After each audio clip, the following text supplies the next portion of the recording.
desde hace 6 años, el cual se dedica a enseñar la verdadera fe católica a las comunidades, tanto nacionales como internacionales, siempre que le soliciten.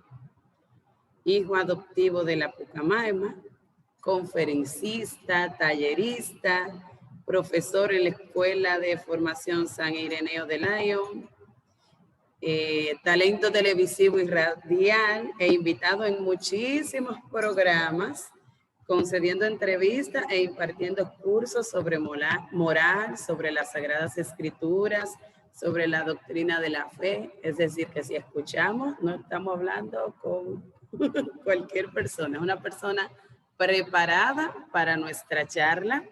Así que prestemos mucha atención. Pongamos toda nuestra disposición. Recuerden tener siempre la cámara encendida, micrófono apagado. Esperar su momento para hacer las preguntas que surjan durante la conferencia. Y en nombre de todos, le doy formalmente la bienvenida a nuestro centro. Doctor. Muchas gracias, profesora María. Buenos días, jóvenes. Buenos días a los profesores también que nos acompañan. Para mí, de verdad, un placer estar aquí. Ya todo se ha convertido en la virtualidad, ¿verdad? Pero bendito es el Señor. Hay facilidades y no tenemos que transportarnos tanto. Bueno, pues después de ese currículum, pues yo tengo miedo, de verdad no esperaba eso. Tengo miedo de ir a fallar, pero bueno. Para mí todo un gusto. Miren, la dinámica que vamos a realizar es, yo haré una exposición breve y luego daré paso a sus preguntas. Entonces, ¿qué si me interesa mucho? Apunten todo lo que quieran, que al final habrá espacio bien amplio para que ustedes realicen sus preguntas, manifiesten sus inquietudes y las vamos a dialogar. No vamos a hablar de la fe. Fíjense que el título de la charla que tenemos hoy es Educación y Vida, una mirada bioética. Claro, como católicos sabemos que afecta, pero yo lo que quiero es que tengamos la perspectiva científica, médica y bioética. Ya me imagino que como ustedes están prácticamente saliendo del colegio, ¿verdad? De sexto de secundaria, pues ya tendrán una idea de lo que es la bioética. Si no, pues les aclaro que la bioética es reflexión filosófica científica sobre los temas difíciles. Así me gusta definirla a mí, porque habla sobre los temas de la contaminación ambiental, la política, la homosexualidad, la eutanasia, etc. Y por eso entonces quiero que tengamos este encuentro a manera de reto. Miren qué pasa. Ustedes y yo estamos en una cultura, y esta cultura es la que conocemos como cultura occidental.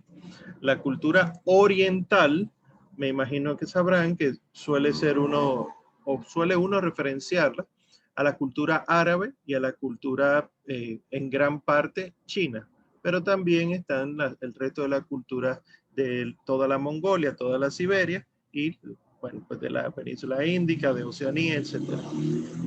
Sin embargo, la cultura que nosotros aquí, en la República Dominicana, en las Antillas, en América completa, en Europa, es lo que se llama cultura occidental, que no es tan sencilla. Lo que pasa es que estamos acostumbrados. Por ejemplo, esto del cuello, realmente se llamaba antes alzacuellos. Esto del cuello de sus camisas es parte de la cultura occidental. Aquí, sobre todo las damas que saben un poco más de moda que nosotros, sabrán que cuando las blusas o las camisas no tienen este alzacuello, se le dice cuello chino. O sea que hay mucho de occidental en todo lo que hacemos. ¿Y cómo define la RAE, la Real Academia Española, la cultura?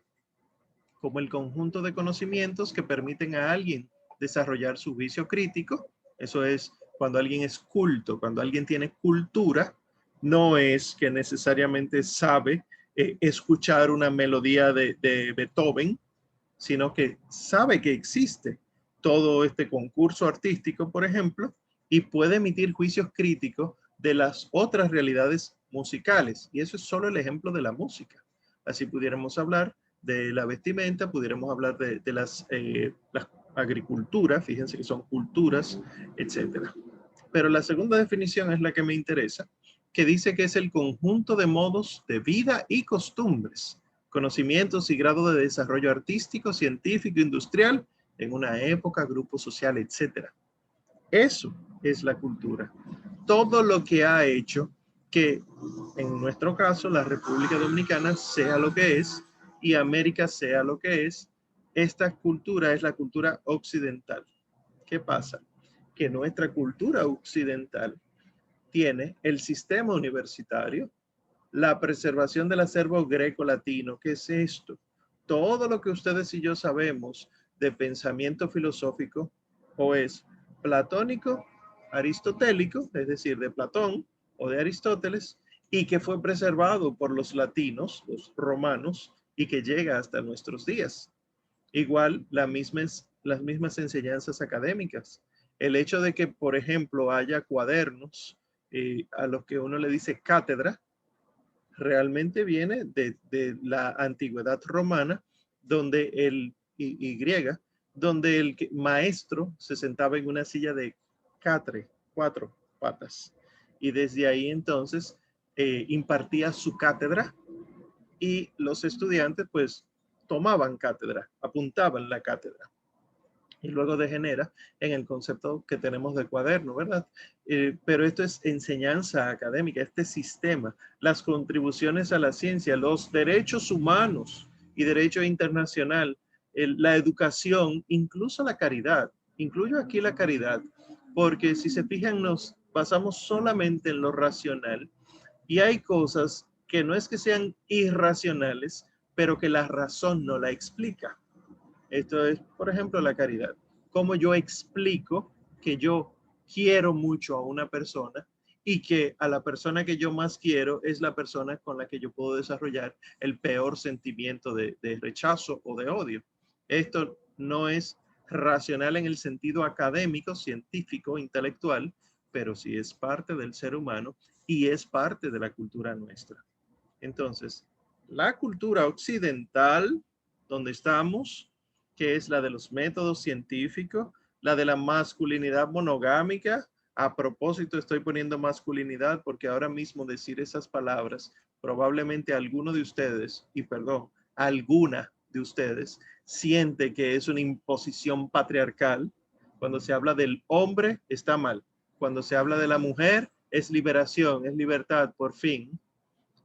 La masculinidad monogámica es de la cultura occidental. No sé si saben que en Oriente el hombre tiene muchas mujeres y por lo tanto, ¿qué sería más digno para una mujer? ¿Que sea una de tantas o que sea una y uno? Pues interesantemente nos han hecho pensar que hablar de hombre y hombre monogámico es malo, es aplastante. También esta es la cultura de la propiedad privada. El hecho de que ustedes posean un aparato tecnológico o dos, por ejemplo, los que tienen la computadora, la tablet y el celular ahora mismo en mano, ustedes se darán cuenta de que es propiedad privada, que en otros sistemas económicos y políticos nadie tendría acceso a eso, porque si no lo tiene todo el mundo, no lo tiene nadie. Esto de la propiedad privada es fruto de la sociedad occidental. Igual el tema de la democracia que tanto defendemos y el capitalismo que permite que tú compres lo que tú quieras si tienes acceso a eso. La de los descubrimientos e inventos, esta es la cultura nuestra. Entonces, ubicándonos en esto, en este tipo de cultura, yo quiero que nosotros entendamos que toda cultura tiene un trasfondo moral. ¿Qué es esto? Para yo poder hablar de democracia, el derecho que tiene cada cual de ejercer el sufragio, el voto, y elegir a sus gobernantes, el pueblo manda, tiene el pueblo que tener una convivencia. ¿Cómo nosotros podemos ir a lugares para votar, para elegir a nuestros gobernantes, si no hay un mínimo de convivencia? Es decir, respeto por ciertas normas, el saber que hay filas, que hay orden, que hay que obedecer los mandatos, etc. Esto se llama un sistema moral. Entonces, la cultura occidental tiene todo un gran sistema moral. Y yo les pongo aquí, por ejemplo, el fundamento del sistema moral de ustedes. O sea, la razón por la que ustedes pueden, y no solamente pueden, sino que hasta lo exigen como derecho, estar ahora mismo estudiando, es por esto, por la dignidad humana. La dignidad humana, lo que quiere decir es el respeto al ser humano por ser un ser humano, punto. Ojo, no es el tema de hoy, pero si la dignidad es respeto al ser humano por ser un ser humano, no existe la dignidad de los animales, ¿eh? A propósito de unos videitos de un conejo llamado Ralph que anda circulando por ahí, después apunten eso para que lo discutamos luego, pero fíjense que para poder hablar de este conejito, hubo que atribuirle rasgos humanos, porque no hay una tal dignidad animal. Respeto sí, pero no dignidad. Dignidad es respeto al ser humano por ser un ser humano. Pues la dignidad humana es comprendida como igualdad de la naturaleza. Naturaleza humana, digo, no la naturaleza, el ambiente. La naturaleza humana, porque tú eres humano, porque yo soy humano, entonces yo tengo derechos, tú tienes derechos y nadie puede estar aplastándonos. Así tú, más joven que yo, tienes los mismos derechos que tus profesores, que yo, que tus abuelos, que el que está en un hospital ya muriendo, son los mismos derechos, porque depende de la naturaleza humana. Y eso, por la dignidad humana, es que han surgido las declaraciones de los derechos humanos, por los que tanto abogamos. Los accesos iguales a la educación, a la alimentación, a la vestimenta, etcétera. Todo está fundamentado en la dignidad. Pero, ¿qué pasa? Dentro de la dignidad vemos diferencias y esto sí hay que considerarlo. Es decir, hombre y mujer. Hombre y mujer son iguales en dignidad, tienen acceso a los mismos derechos, pero no ejercen los mismos derechos iguales. ¿Cómo así? El acceso a la salud, por ejemplo, al sistema de salud, al médico, de un hombre no es igual al de una mujer. ¿Cómo que no? Pero si los dos tienen corazón, sí, tienen la bomba cardíaca, pero resulta que la mujer, por tener hormona femenina, estrógeno y sobre todo progesterona circulando en sangre, ella es menos propensa a sufrir de enfermedades cardiovasculares. Por lo tanto, el acceso mío a cardiólogos es, de los hombres digo, es mayor que el acceso de las mujeres a los cardiólogos. Entonces, ¿tenemos accesos iguales? Sí. ¿Ejercemos igualmente este acceso? No. Estas son las diferencias. Y es lo que les pongo aquí como masculinidad y femineidad. Es un binomio que hay. Y este binomio se lo pongo en esa palabra, o dos palabras separadas por una barra inclinada, un slash. Patrimonio, matrimonio. Munere, que es el sufijo monio. Munere significa los dones, el cuidado. Y patri, padre. Y matri, madre. El matrimonio es el cuidado de la madre. El patrimonio es el cuidado del padre. No que hay que cuidar al padre, sino lo que genera el ser padre, el cuidado que da el padre, el cuidado que da la madre. Sin embargo, sin verlo desde esta óptica, dando un paso atrás desde probablemente la falta de lectura, vemos que patrimonio, eso es dinero, propiedades, etcétera. Matrimonio, y llegan las feministas a decir, es un sistema opresor inventado por el hombre para que la mujer... Entonces, masculinidad y feminidad en este binomio, patrimonio-matrimonio, se construyen a partir del principio de que el hombre, varón, existe en función de su mujer y sus hijos, porque ¿cómo va a ser el padre si no tiene una mujer con quien tener hijos y no tiene hijos con esa mujer? Y también que la mujer trae la vida y la preserva. La muerte del varón ocurre normalmente antes que el de la mujer. Es decir, hay más viudas que viudos. Y esto es parte de la naturaleza humana. Por más que inventemos, que estemos cambiando de sexo, de género, reasignación, inventándonos palabras, lo que vemos en los consultorios es que la mujer tiene una serie de problemas médicos propios de la mujer y que el varón tiene los suyos, pero que en promedio la mujer excede en vida al hombre.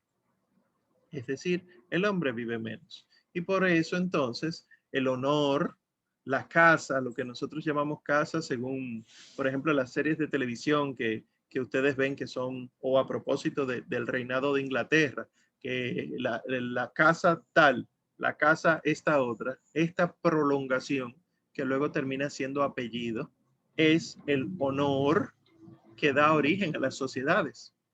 Porque tu familia, hijos de Fernando, eso en español antiguo se decía Fernández, o hijos de Martín, Martínez, o resulta que vivían cerca del Pozo, los del Pozo. Por ejemplo, yo soy Arbaje de Moya. Los de Moya eran originalmente de un pueblo que se llama Moya en España. Esto genera las sociedades. Esto genera las sociedades, los institutos, las asociaciones, los encuentros. Esto es desarrollo normal del ser humano. Pero ¿qué pasa? Que cuando se habla de el hombre con su masculinidad, en lugar de hablar del hombre varón con pene, escroto, con hormona masculina circulando en sangre, se piensa en el chauvinismo o chauvinismo. ¿Qué es esto? El hombre macho que maltrata, el de los muñequitos, el hombre de las cavernas que ala a su mujer por los cabellos y la va arrastrando. En eso es que se piensa. Claro, se piensa en eso porque se nos ha puesto a pensar en eso. Y entonces, esta masculinidad opresora de un sistema opresor, el hombre no tiene ningún tipo de derecho. Yo he visto, estoy hasta el cansancio de ver un anuncio de una cerveza dominicana que es larguísimo, es prácticamente un video ¿qué decirle? Un podcast, un video podcast de tanto que dura, donde dice yo soy vencedor, soy victorioso, soy no sé qué cosa, pero si ustedes escuchan bien la letra, después que va diciendo que todo el mundo es algo, hay un rap en medio que es solo sobre la mujer empoderada. Está bien, no hay problema con eso, pero ¿dónde está el rap? O quizá una salsa sobre el hombre empoderado. ¿Qué pasa? Que ahora mismo el hombre se le está quitando la voz. Y esto se lo digo sobre todo a los varones, pero también a las mujeres, porque si así Dios lo quiere, ustedes van a ser madres de varones. Y ustedes verán que no es como se está diciendo ahora. Entonces el hombre no tiene derecho a ser bueno, porque el hombre que es bueno tiene una segunda intención. No puede ser abnegado. Y tercero, la caridad. Dentro del sistema moral de nosotros tenemos la caridad que se manifiesta de muchas maneras, por ejemplo, la solidaridad, la justicia, la equidad, las diferentes éticas, sea profesionales, las éticas de los hogares, etcétera. Pero la caridad, ¿en qué consiste? Como fundamento de las sociedades, que se puede convivir, que se pueden establecer normas, que podemos asociarnos. Y voy un poquito más allá, voy a la filosofía de la ciencia. ¿Qué dice? Las ciencias, desde siempre, desde que entendemos qué es la ciencia, se basan en la caridad. ¿Por qué? Porque lo que descubre un científico o grupo de científicos lo pone en común para el resto de la comunidad científica y o el mundo. Si cada científico o grupo de científicos tuviera que buscar por su cuenta cada cosa, nosotros tendríamos que partir siempre desde cero. Y estaríamos todavía en cavernas, inventando la rueda. Sin embargo, como hay un sistema de sumatoria que se llama la caridad, es decir, no pienso solo en mí, pienso en los demás, pensamos en crecer juntos, este almacenamiento del conocimiento es lo que ha dado origen a que ustedes y yo estemos, por ejemplo, hablando por estas vías. Porque la cámara fotográfica, los hermanos Lumière decidieron que esto era un don para el mundo. Porque Guillermo Marconi, las ondas de radio, decidió que era un don para el mundo. ¿Y cuáles son los grandes problemas que nosotros tenemos ahora? Que ahora yo descubro algo o yo invento algo, esto es mío. Y si tú quieres saber, tienes que pagarme. Claro, hay derecho a la propiedad privada. Eso no se cuestiona. Pero ¿qué tanto vale lo que yo quiero tener por encima de las necesidades del mundo? Eso es lo que se llama individualismo. Y el individualismo es lo que ha generado los mayores conflictos del mundo.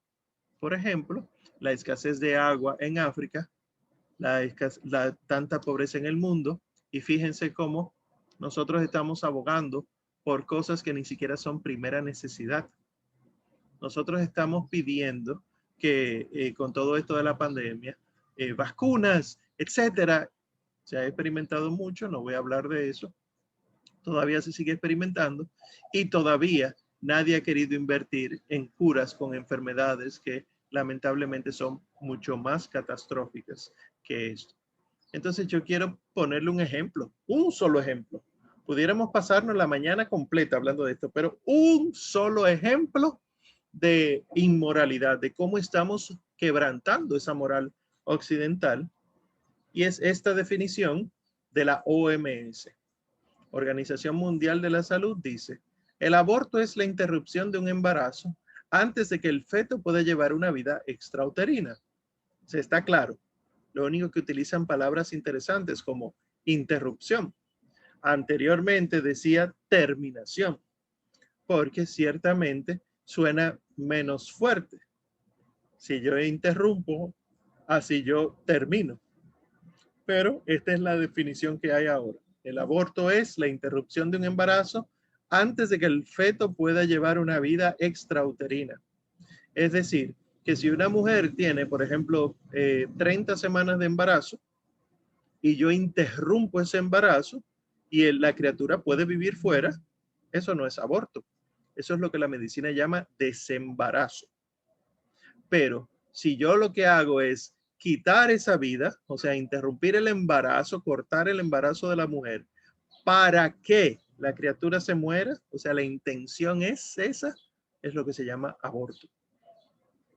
Y sigue diciendo la definición, porque pone unas pautas. Se denomina aborto espontáneo aquel en el que la interrupción del embarazo no es voluntaria. Hay montones de embarazos, de abortos espontáneos, perdón.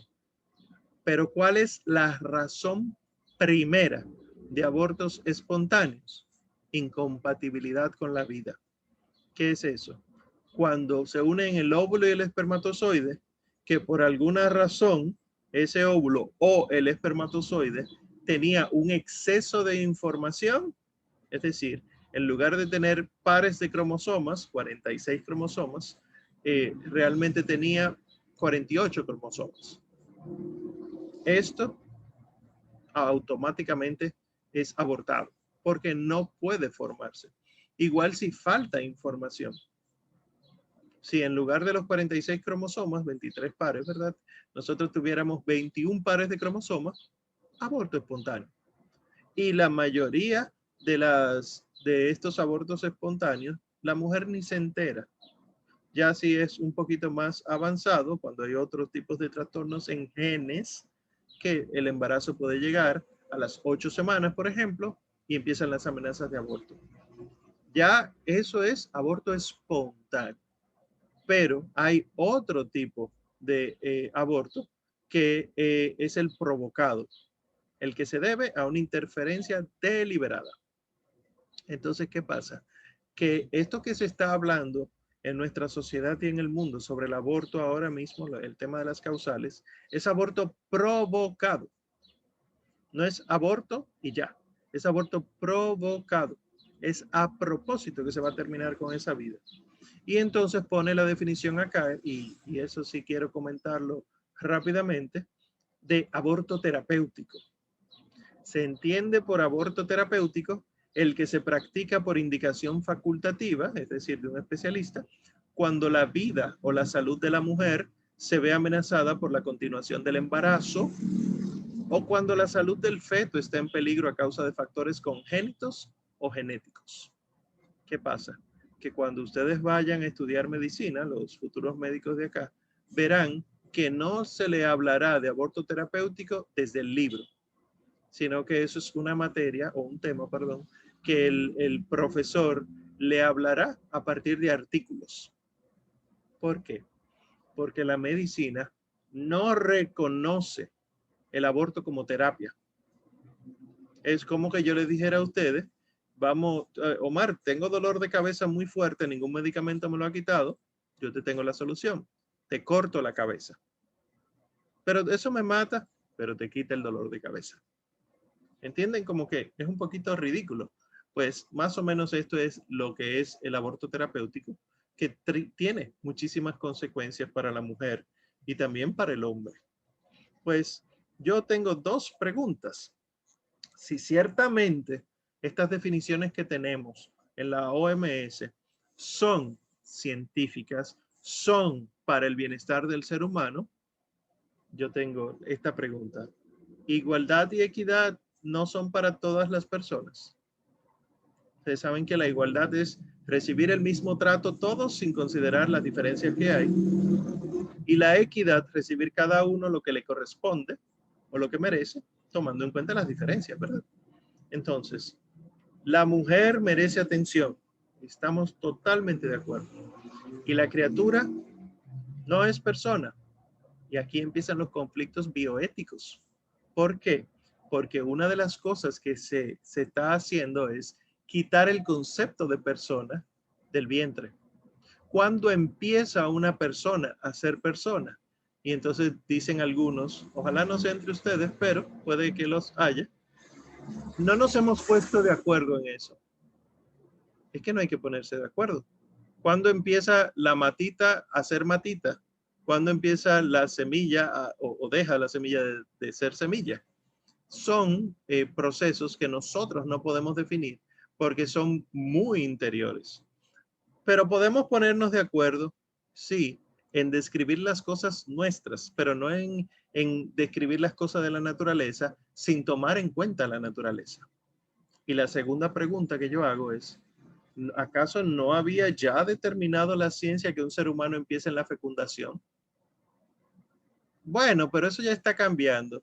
Y entonces, miren la definición de la OMS, la última oración, la última línea dice, a causa de factores congénitos o genéticos. ¿Qué es congénito? Que se genera con la persona. Entonces, para poder mencionar la palabra congénito, hay que aceptar que se está formando una persona. Si no, no serían malformaciones congénitas. Además, no habría una materia que se llama embriología, que es toda una especialización. Y hay condiciones de salud que dependen enteramente del proceso embrionario. Es decir, hay algunos de nosotros que no nacemos con el corazón a la izquierda, sino a la derecha. Ah, pero eso es una chulería. No siempre. Porque ha generado muchos conflictos, porque normalmente el que tiene el corazón a la derecha puede tener el resto de los órganos invertidos. Y entonces, me duele aquí del lado izquierdo, me duele del lado izquierdo. Una persona normal, el médico te diría, vamos a hacerte pruebas, pero muy probablemente hay que hacerte un coprológico porque eso es un colon irritado. Y resulta que es una apendicitis que está teniendo. Pero no lo sabemos porque lo normal del ser humano es que el apéndice esté a la derecha. Y muere por una apendicitis complicada, ubicada en el sitio equivocado. Entonces, esto lo sabemos por la embriología. Sabemos las formaciones de los ojos, sabemos también por la fetología, que es otra especialidad. El embrión son los primeros 3 meses, al principito, y luego el feto es el resto del embarazo. Igual, hay la misma genética. El hecho de que podamos hablar de genética, genes, génesis, origen, implica que haya un origen del ser humano. Esto se lo digo desde la ciencia. enteramente. ¿Por qué? Porque esta discriminación, esta inmoralidad tiene discriminaciones puntuales. ¿Cómo así?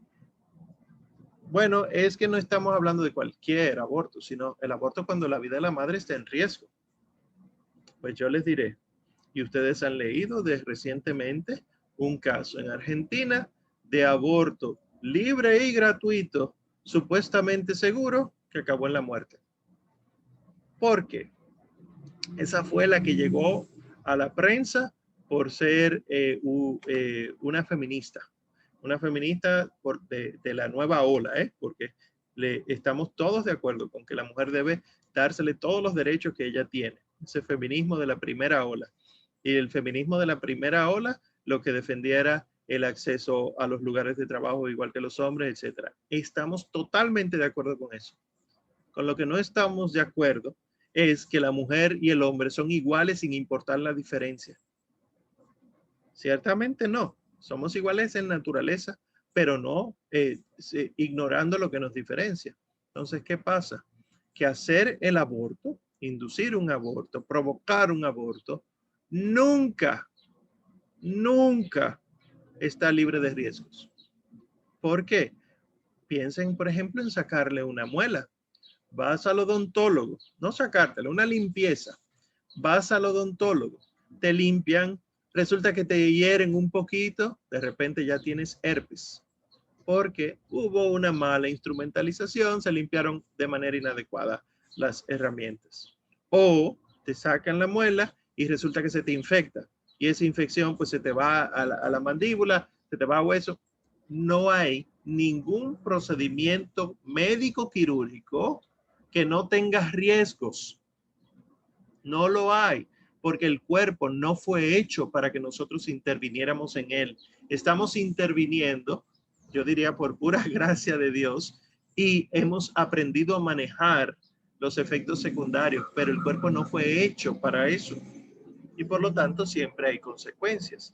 Pues les diré que de todos los procedimientos que hay que existen en el mundo, procedimientos médico-quirúrgicos, el único que se hace a ciegas es el aborto. ¿Cómo a ciegas? Cuando se introduce el aparatito que se llama la legra, cuando se introduce cualquier tipo de objeto ahí dentro, se hace sin ningún tipo de guía. Cuando se le da a la mujer embarazada pastillas, se le da sin advertirle de las consecuencias, y las mismas consecuencias a veces son inesperadas. Y aquí les pongo los riesgos. Hacerse un aborto aumenta el riesgo de perforación en el útero. Si se perfora el útero, hemorragia. Si hay hemorragia, paro cardíaco, shock endotóxico, una cirugía mayor involuntaria que el dominicano llama el vaciado. Es decir, por un aborto es muy probable que haya que abrir la barriga de la mujer para tener que sacarle el útero y los ovarios si hubo perforación. Infecciones, convulsiones, daño al cérvix y por lo tanto aumento del cáncer de cérvix, ruptura del útero, muerte. Que ese fue el caso lamentable de esta mujer argentina. Y también, si sale bien del proceso de aborto, bien entre comillas, hay mayor propensión a embarazos ectópicos. Que esto es uno de los temas que la gente me dice, Omar, pero si es un embarazo ectópico, ¿cómo tú no lo vas a invitar a abortar? Porque ellos se van a morir los dos como quiera. Sin embargo, porque se ha hecho varios abortos, la mujer tiene más propensión a embarazos ectópicos. Entonces, ¿en qué vamos a caer? En un círculo vicioso. Igual, la infertilidad aumenta en la mujer. Aumentan la cantidad de histerectomías, el vaciado. Aumentan la tasa de prematuridad. Cuando ella tenga bebés, van a nacer prematuros. Y aumenta hasta en un 144% el maltrato infantil. Es decir, la mujer maltrata más fácilmente a sus hijos. Estudios científicos, y aumenta el cáncer de mama. Entonces yo pregunto, ¿vamos a considerar el aborto porque la vida de la madre está en riesgo, aumentándole los riesgos? No. ¿Qué hace la medicina? Y aquel que no me quiera creer, busque todas las investigaciones, pájese a leer un libro de ginecobstetricia y verá que el médico no llega y dice, mátenlo para que ella viva. No, no, esa pregunta te la ponen en el periódico. Esa pregunta te lo hacen tus amigos por el chat. La realidad médica, el protocolo médico es que yo médico llego e intento salvar las dos vidas. Porque la mujer es persona, la madre es persona, el bebé es persona. Si en el proceso de salvar las dos vidas, una de las dos muere, ya eso es otra cosa. No fue mi intención matarla. Pero matar la criatura porque la vida de la madre está en riesgo, trae las consecuencias. Omar, pero le sube la presión, tiene convulsiones, le da fiebre, se puede morir. Yo les diré rápidamente cuál es el protocolo médico al respecto. Le sube la presión, antihipertensivos, le bajo la presión. Le da fiebre, le doy antipiréticos, le bajo la fiebre. Puede tener convulsiones. Si le bajo la fiebre, disminuye la probabilidad de convulsiones, pero igual le puedo dar anticonvulsivos. ¿Para qué? Para que yo pueda o podamos seguir el embarazo unas cuantas semanas más, dándole maduradores pulmonares a la criatura y yo pueda desembarazar y viven los dos. O sea que esta discriminación puntual a mí como médico me resulta muy ridícula ese argumento. Bueno, está bien, entonces, se puede resolver lo del riesgo de la vida de la madre. Pero ¿y si fue producto de una violación? ¿Tú me vas a decir a mí que a la mujer se le va a someter sobre el trauma de la violación, añadirle el trauma de tener un hijo que no quería? En el 2001 se hizo en Estados Unidos un estudio de 200 mujeres. A esas 200 mujeres se les preguntó qué iban a hacer, por qué iban a abortar. Bueno, pues de estas mujeres, de las 200 mujeres embarazadas que se estudiaron, solamente el 1% correspondía a producto de una violación. Es decir, que no es tanto la cantidad de niños concebidos por violación. Ojo que no estoy hablando de la violación, estoy hablando del niño concebido en la violación, porque la violación de por sí es condenable. Nadie está de acuerdo con una violación, pero la solución a la violación no es matar un niño, sino que haya medidas. Normalmente el violador ha abusado constantemente de esa persona para que pueda haber embarazo. ¿Por qué? Porque en una violación hay forcejeo y en el forcejeo hay penetración, pero no hay chance para sentir placer. El hombre violador que agarra a una mujer en la calle y la viola, normalmente no tiene eyaculaciones porque la mujer se defiende, la mujer aruña. Y aunque él la golpea y demás, no termina como ustedes creen en las películas y las series. Ah, pues él la amordaza, la duerme y después termina violándola. No, no es así. Y de suceder eso, miren aquí la estadística, un 1% de los casos resultó por esta violación. ¿Qué pasa? Omar, tú me estás diciendo entonces que una sola mujer en el mundo que pase por eso merece pasar. No, no estamos hablando de eso. Lo que estamos hablando es que los embarazos fruto de violación no es estadísticamente pesada ese número como para tomar medidas desde el Estado, desde las leyes. ¿Saben cuántas muertes maternas hay en este país solamente por desnutrición? Aquí en este país las mujeres mueren, las mujeres madres, ¿verdad? Mueren por desnutrición o malnutrición y por una mala práctica médica. No es por todo lo otro. Bueno, pues miren lo que dice esta estadística. De el 1% producto de una violación, el 70% quiso seguir el embarazo. O sea, la violaron y no es verdad que todas dijeron, sáquenme al bebé. No es verdad. Sino que 3/4 partes aproximadamente dijo, yo quiero seguir con mi embarazo. Y de las que abortaron, el 90% se arrepintió de haberlo hecho. Miren esto. Entonces se reduce a un mínimo las mujeres que que concibieron un bebé como producto de violación y que quieren abortarlo.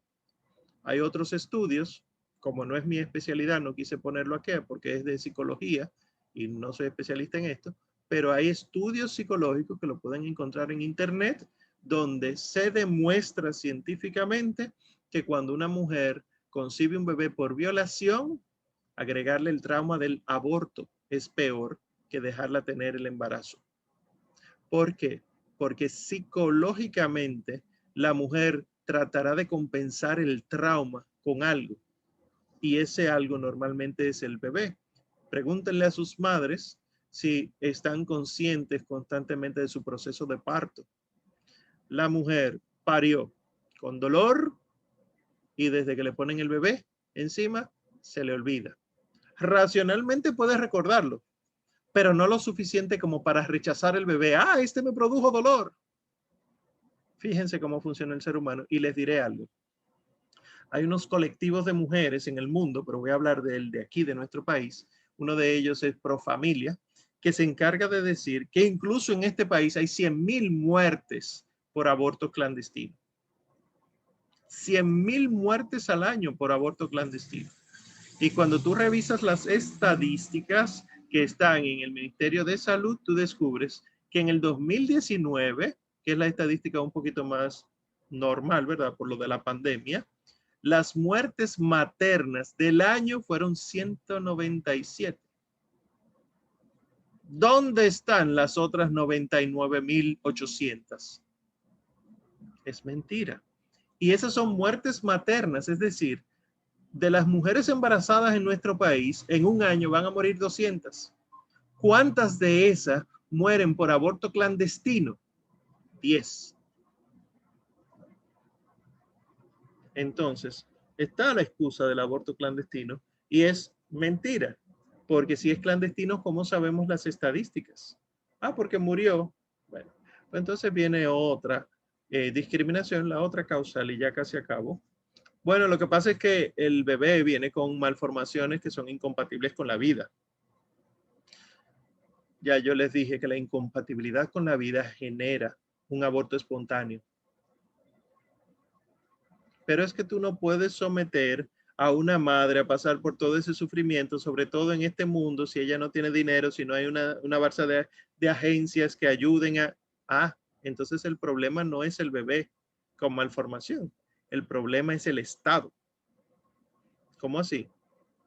Se lo dejo para su corazón, porque ustedes, si Dios quiere, ustedes van a ser profesionales de lo que sea. ¿Cuántos de nosotros nos involucraremos en todas estas fundaciones y asociaciones de ayuda sin fines de lucro? No, porque yo lo que quiero poner es un negocio para yo ganar y vivir bien. Entonces, como ninguno de nosotros está atendiendo a los más necesitados, ¿qué es lo más fácil?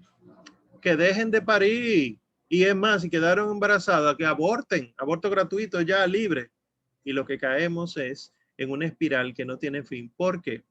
La despenalización de las causales en otros países lo que ha generado es aumento de la tasa de aborto, no disminución. Si un ejemplo de colegio, ¿verdad? Las manzanas del profesor de matemáticas. Si yo tengo 100 mujeres embarazadas y de esas 100 mujeres, 5 quieren abortar por lo que sea, entonces yo voy a decir, sí, vamos a permitir que aborten todas las que quieran. Entonces, en lugar de haber 5 de cada 100, yo voy a tener 30 de cada 100. ¿Por qué? Porque ya no hay limitantes morales. Por ejemplo, el robo está penalizado. Pero si yo de repente digo como gobierno, vamos a despenalizar el robo, puedes robar el que tenga que robar algo para subsistir. Algunos robarán un salami, pero ¿qué impide que yo empiece a robar pavo o langosta o el motor, el carro? Porque yo soy padre de familia. Entonces aumenta la incidencia. Y si aumentan la población que está accediendo al aborto, aumenta la población de riesgo de aborto. Si de 5 mujeres que buscaban aborto de cada 100, se me moría una, de 30, ahora se me van a morir 6. Y entonces estamos haciendo daño. Es cuestión de matemáticas simples. Bueno, y miren esta última diapositiva sobre el aborto. Otro estudio, este fue un metaestudio, se estudiaron todas las razones de realizarse un aborto, todas las mujeres en estadística desde 1990 hasta el 2019. Estamos hablando de 30 años. Se estudiaron todas en Estados Unidos y es del año pasado el estudio. Y miren lo que resultó como razones para realizarse un aborto en Estados Unidos. El 74% de ellas decía, es que tener un bebé me cambiará dramáticamente mi vida. Claro, si tú estás en el colegio, estás teniendo relaciones sexuales, entras a una universidad y empiezas a tener relaciones sexuales y tienes el muchacho, claro que te cambia dramáticamente la vida. Por eso mismo es que hay que tener pautas morales. Pues el 73% decía que no podía costear un bebé ahora. O sea, son asuntos emocionales y económicos. No hay verdaderas razones de peso de índole de salud. El 48% decía, es que no quiero ser madre soltera o tengo problemas en mi relación. O sea que es un tema de pareja. La mitad, ¿eh? El 38% dice que ya yo tengo suficientes niños. Mi paridad está satisfecha. El 1% de 30 años de mujeres que buscaron el aborto, el 1% es que era víctima de una violación. Y el 0.5% menos de ahí es porque el embarazo resultó de un incesto. Es decir, un abuelo, un hermano, abusó de la jovencita o de la mujer y terminó embarazada. ¿Qué estamos diciendo? Que si tú no le quieres hacer caso a la ciencia, entonces vamos a ir muy mal porque la estadística te dice que no es correcta la decisión del aborto. La medicina te lo dice. Y por eso entonces quiero concluir con esta diapositiva para dar paso a sus preguntas. Para tener coherencia nosotros. Las ciencias, respóndanla usted en su cabeza. Las ciencias ayudan a acercarnos a la verdad desde distintas ópticas para permitirnos aprovechar los conocimientos y la técnica y ponerlos al servicio de todas las sociedades, ¿sí o no? Debe haber normas morales que rijan los procesos científicos, académicos y tecnológicos para evitar que lo falso se cuele dentro de lo definido como verdadero en la ciencia. Es decir, debería haber un sistema que diga tal tipo de vacuna no se debe hacer porque atenta contra los derechos humanos. Y por último, lo que viven las sociedades, es decir, la cultura, eso que vive debe estar regido por apreciaciones personales individuales o por lo que años de investigación adecuada han demostrado como favorable para la mayoría o todos. Y les concluyo con esta pregunta, esas dos que ven a la derecha. ¿Nos llevaremos de la ciencia o de apreciaciones particulares? ¿Serviremos a la sociedad o cada individuo vivirá solo? Yo se lo dejo a su consideración mientras doy paso para sus preguntas, sus inquietudes.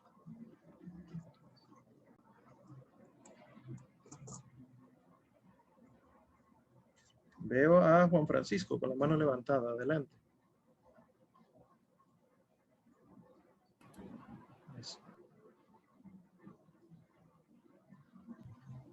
Ok, ya, que el anfitrión me lo había denegado. Gracias, doctor Omar.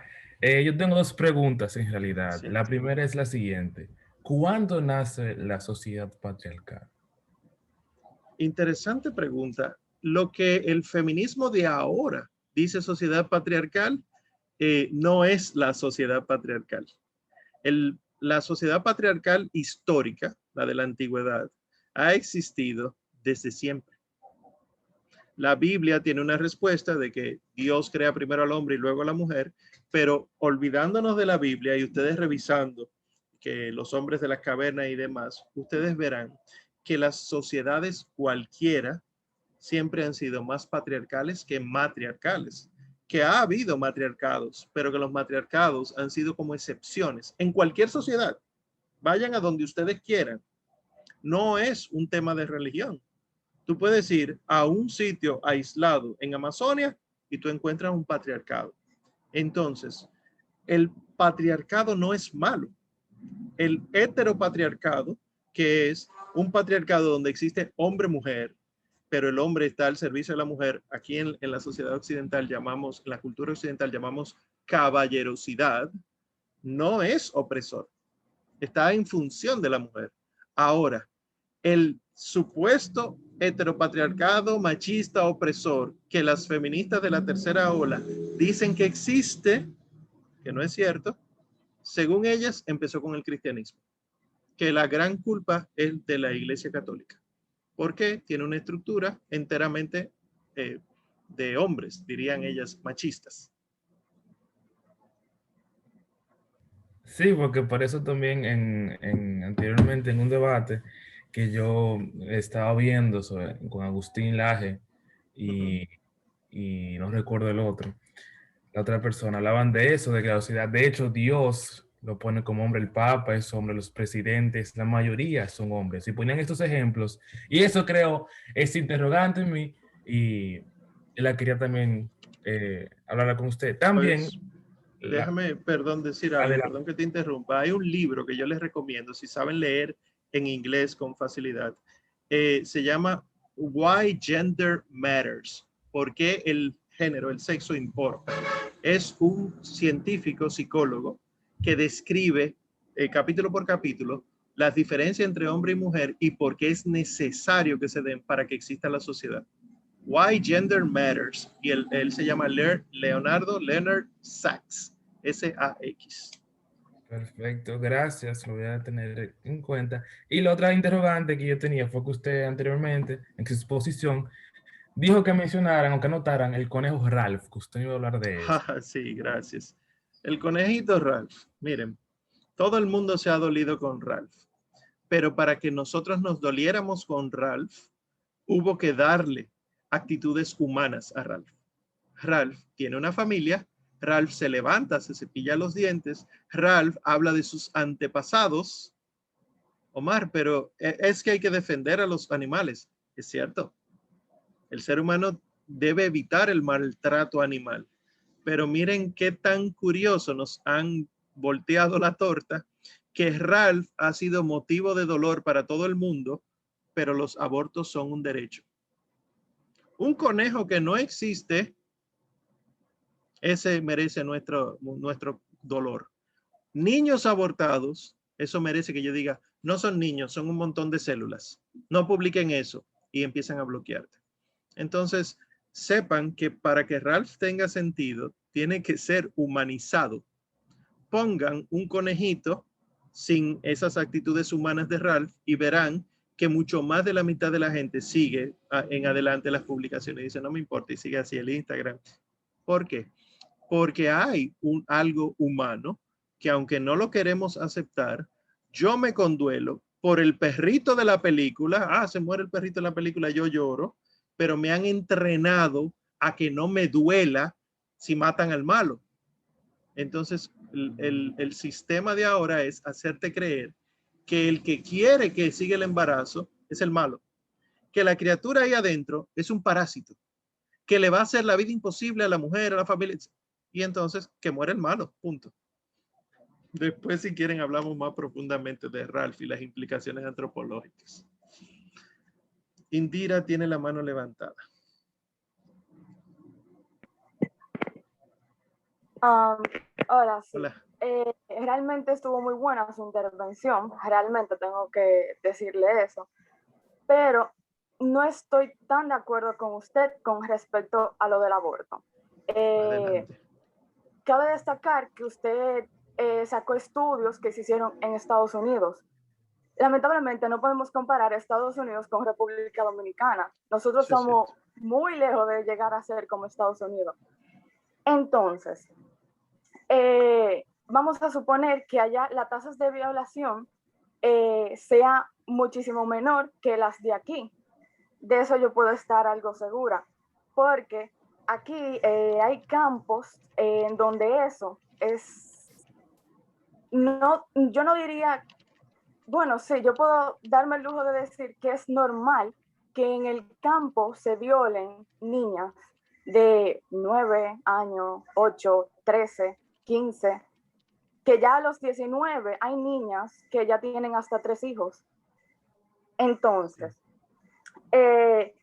a mí no me gusta hablar mucho del aborto porque tiene muchos puntos de vista y todos esos puntos de vista tienen su razón, tienen su, vamos a decir, su base y sus estudios que comprueban que sí, por ejemplo, o sea, usted, por ejemplo, tiene el punto médico, el cual yo no lo había visto de esa perspectiva realmente, pero gracias por nutrirme un poco más sobre el tema, pero también, o sea, ¿qué hacemos con esas niñas de campo? Te apuesto a que los estudios que se hicieron en Estados Unidos fueron de mujeres, o por lo menos de algunas de más de 21 años, cuando allá eso es ser mayor de edad, pero aquí es a los 18 que tú eres mayor de edad, y ya, lamentablemente, mire, ay Dios, es un tema muy complejo, del cual realmente a mí no me gusta meterme. A mí no me gusta meterme porque estamos en una sociedad en donde si yo digo mi opinión, yo puedo ser atacada por eso. Tú dices claro. tu opinión y, o sea, por ejemplo, tal vez tú sientas que yo te estoy atacando ahora, pero no me gusta que pongamos a Estados Unidos con comparación de República Dominicana, porque lamentablemente ni nuestro sistema de salud ni de educación, o sea, no se puede comparar.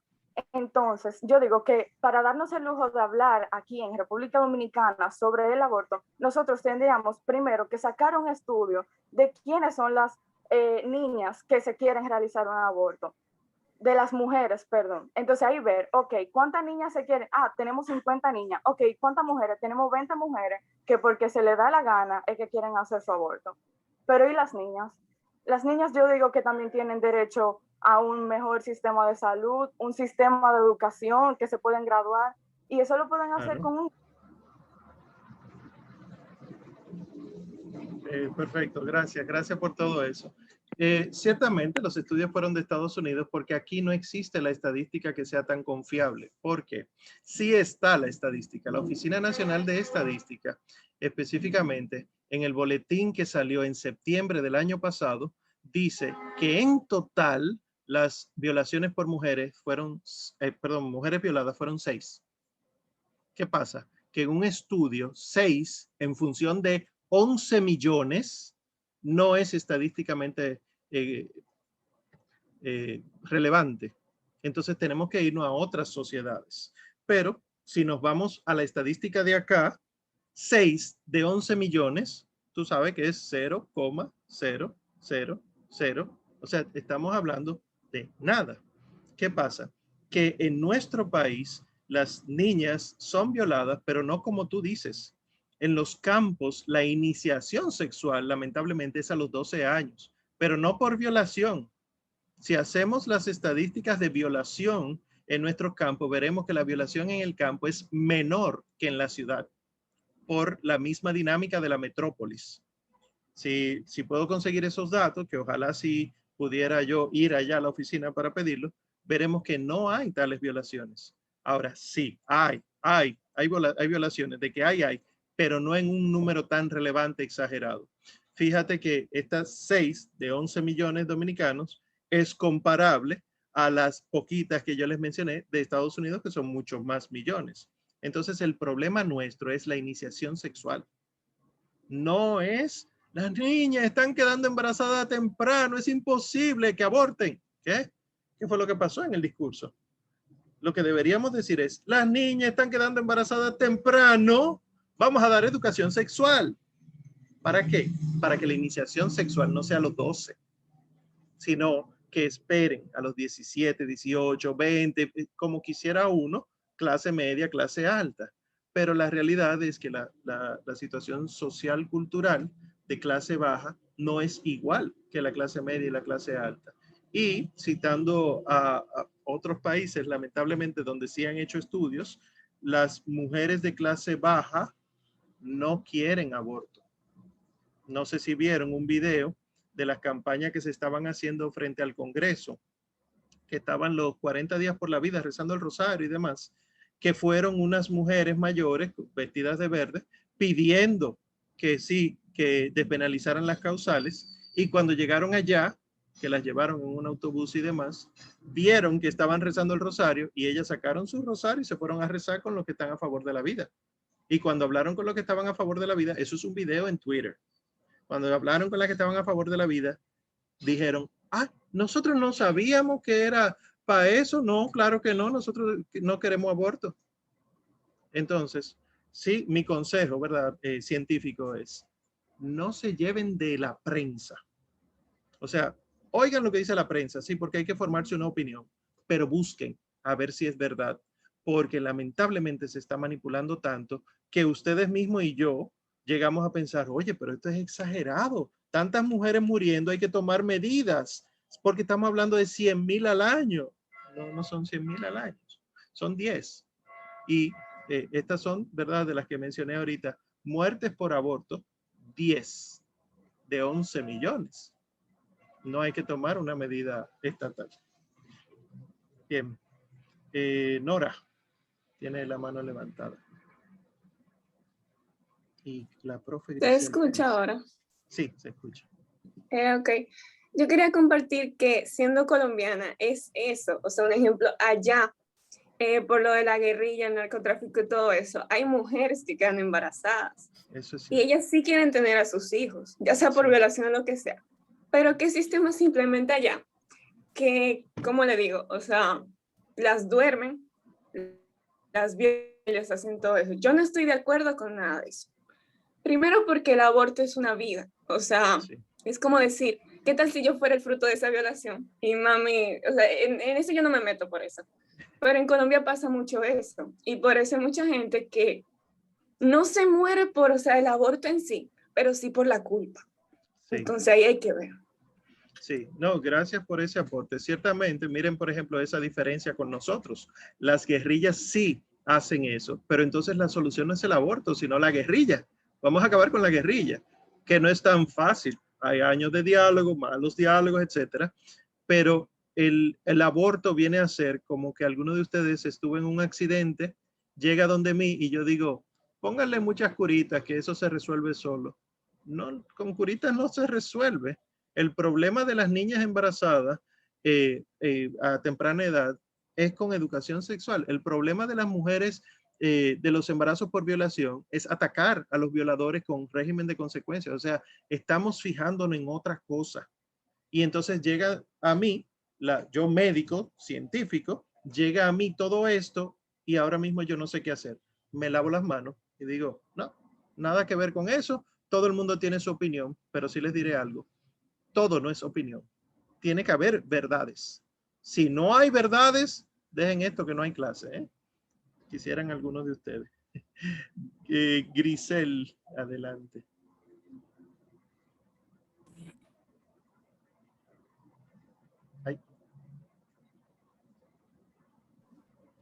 Mi opinión es para aclararle la parte a Indira. Los muchachos saben que yo vivo en una parte del campo, aquí en La Vega. No sé si es solamente respecto a la zona en la que yo vivo, pero los embarazos, y tú eres una mujer allá a los 19 años con 3 hijos, es porque inician su vida sexual temprana.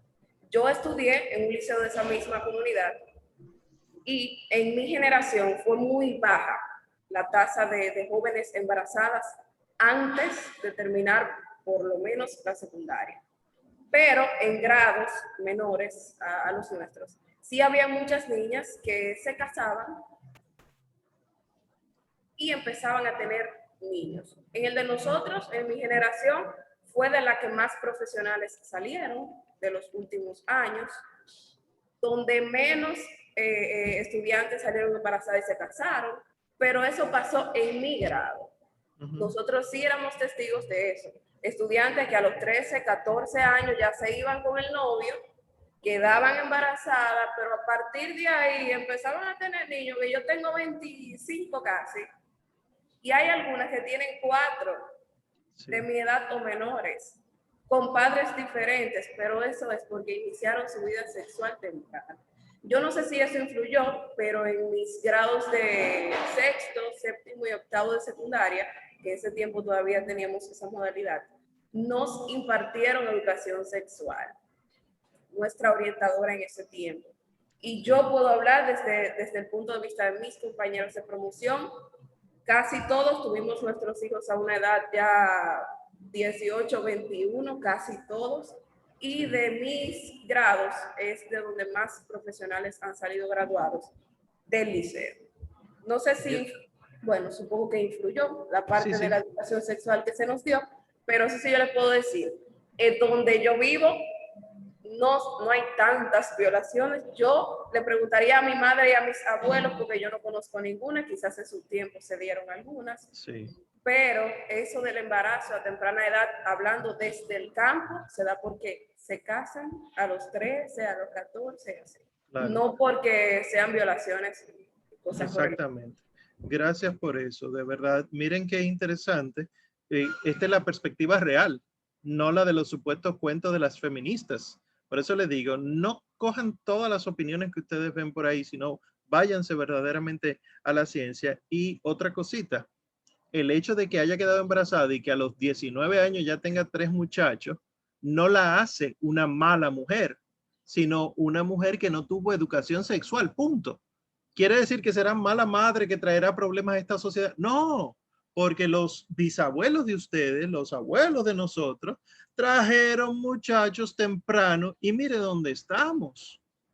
Entonces, cuidado, que hay muchas falacias dando vuelta por ahí. Se nos acaba el tiempo, no sé, hay varias manos levantadas. Intentaré yo ser breve en las respuestas. Está bien. Primero, Iraili.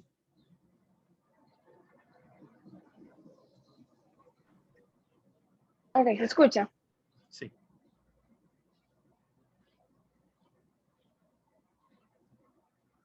Primero que nada, no, sino que me gustó mucho la parte en la que usted se enfocó antes de que la profe Grisela hablara, de que sí tiene sentido en que nos estamos enfocando ya en algo más irrelevante, en el sentido de que, ok, podemos buscarle una supuesta solución a lo que son los abortos, pero esa no es la solución que se necesita de por sí.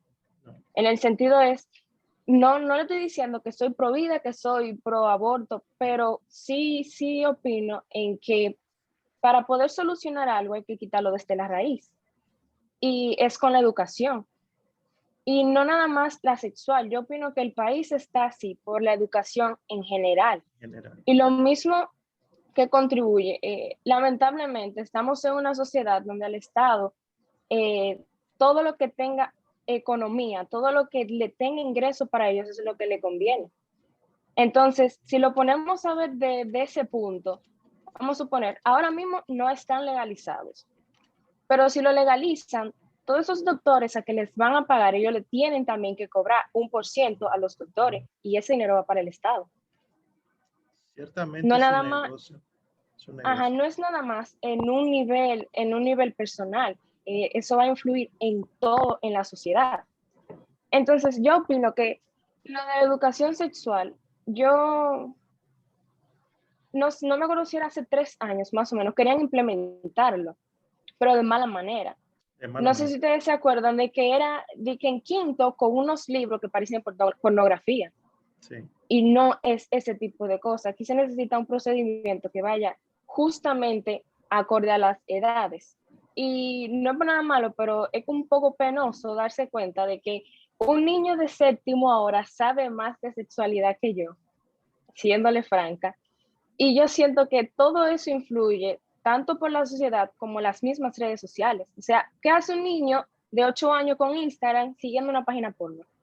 Sí, pero eso incita es un fallo en la educación, claro. Sí. En la educación, exacto. Sí. Era Muchas prácticamente gracias. eso, que es la educación general que falta. Muchas gracias, muchas gracias. Yo no diré nada más después de ese comentario. Mantengan esa actitud, por favor. Rápidamente, Flor Isabel, por favor. Ok. Hola. Yo tengo una opinión un poco diferente a las personas que han hablado, excepto Diraili, que va por ahí mismo de mi punto de vista. Yo, en lo personal, no estoy de acuerdo con ninguna de las tres causales, a diferencia de algunas personas de aquí. Ya sea por mi crianza y por mi religión, que es la católica. Para mí, la vida es lo más importante y nadie tiene derecho a quitársela a nadie. Sin embargo, yo estaba comentando el otro día con mis amigos que cuando yo digo que no estoy de acuerdo con las tres causales, lo primero que me dicen es, ay, ¿y tú pretendes que una niña que fue violada por un hombre de 60 años se quede con ese bebé ahí? Entonces yo lo que pienso es, el trauma ya está. ¿Por qué tú vas a, bueno, eso es de cada quien, pero por qué yo voy a optar por matar un ser humano que es, o sea, está vivo? Yo siento que está vivo. La gente dice que no, que después de la tanta semana, pero desde que hay algo allá adentro, eso está vivo. Sí. Entonces, yo me estoy escuchando bien, me salió Sí, te una escuchas bien, no hay problema. Entonces, yo lo que digo es que nadie tiene derecho a matar a nadie y Sí, que eso sí. el aborto sería la última opción que una persona debe elegir. Entonces nosotros como país, como mundo, lo primero que tenemos que hacer, como dijo Iraili, es buscar otras opciones, inculcar la educación en las personas. O sea, Claro. no de que, ay, ya con el aborto se resuelve el problema de la violación. Pero ¿qué pasa? Van a seguir las violaciones. Claro. Ya se resuelve lo del niño, pero ¿y las violaciones cómo se resuelven? Entonces, primero tenemos que resolver una cosa antes de la otra. Y para mí el aborto es la última opción que se debe de tomar. Muchas gracias. Solamente una cosita, el aborto nunca debe ser una opción, porque ustedes no pueden, bueno, el ladrón entró en mi casa, déjame matarlo porque me robó. No, no, defensa propia y demás. El aborto nunca debe ser una opción y para eso es que estamos trabajando los médicos, para que la mujer tenga tantas opciones que no tenga que pensar que matar al niño es solución. Y segundo, matarlo no es solución. Es decir, ¿se resolvió el problema del niño? No, no se resolvió. La mujer carga ahora con un asesinato en su conciencia y las mujeres pasan por el síndrome de depresión post-aborto. Búsquenlo para que ustedes se informen. Le daré la participación al profe, cuyo nombre no me sé, pero que dice Sor Madeleine. Perdón, profe.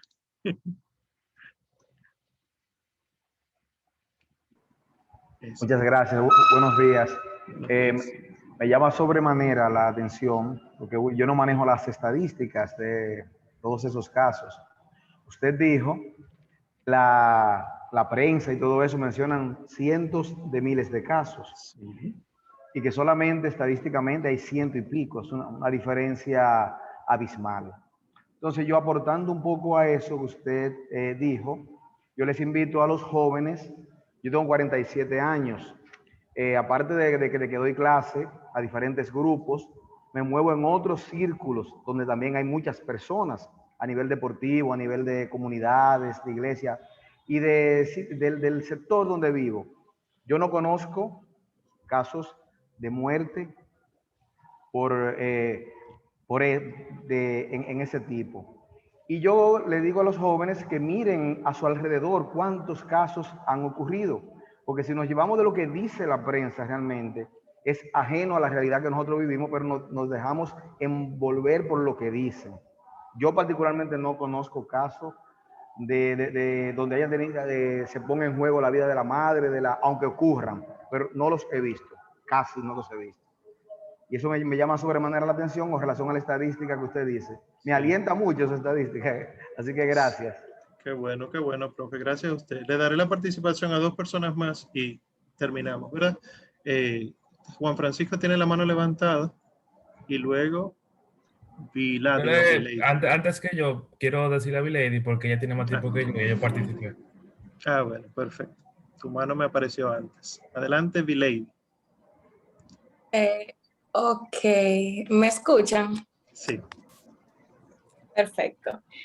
Antes que nada, quiero decir que no voy a decir si soy pro vida o pro aborto, porque el tema del aborto ya es un tema en conflicto.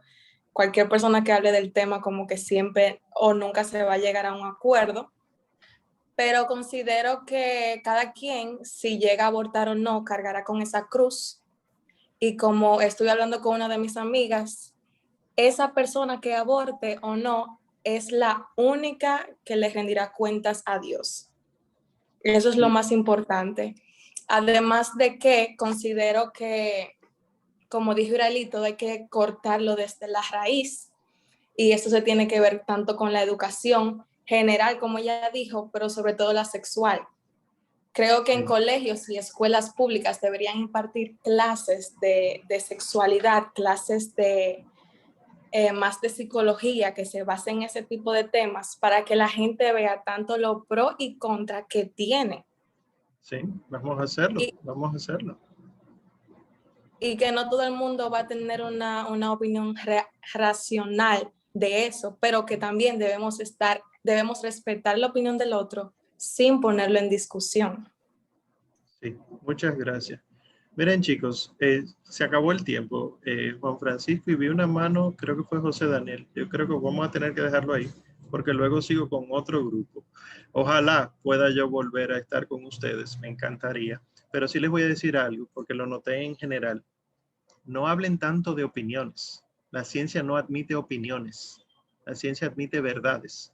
Y las opiniones son buenas, son válidas, pero no todas son válidas. Yo puedo opinar que deberían matar a todos los pobres y acabó con la pobreza. Y eso es una mala opinión. Así que mi invitación es, ni siquiera me hagan mucho caso a mí, busquen todas esas cosas, búsquenlas ustedes, las estadísticas, busquen los libros de ciencia y verán que al final no hay nada que contradiga la ciencia y a la Iglesia Católica. Cuando la Iglesia defiende la vida, lo hace con razones profundamente verdaderas y sobre todo reveladas por Dios. De verdad, muchas gracias. Que Dios les bendiga mucho y gracias por la paciencia. Bien, antes de terminar, entonces, jóvenes, se les va a habilitar un espacio y ahí me envían sus apuntes, sus preguntas, y si les surge otra pregunta, también la pueden enviar ahí. Paso, lo dejo con Sara. En nombre de todos, le damos las gracias al doctor Omar por haber dedicado un momento para todos nosotros. Espero que haya servido para aclarar muchas dudas, muchas inquietudes para todos, ¿verdad? Y le esperamos una próxima ocasión. Estoy muy agradecido con usted. Sor Mercedes, que la veo por aquí, si quiere dar alguna palabra.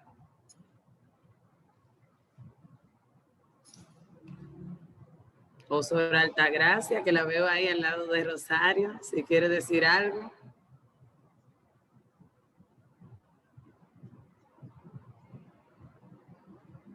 Será en la otra. Está silenciado, sí. No la estoy escuchando. Rosario, prende el micrófono.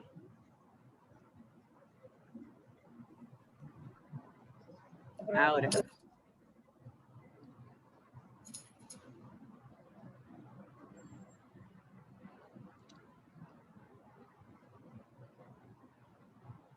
Pues nada, bueno, gracias por todo. A Feliz ustedes. resto del día. Bye, bye. Ok, bye, bye.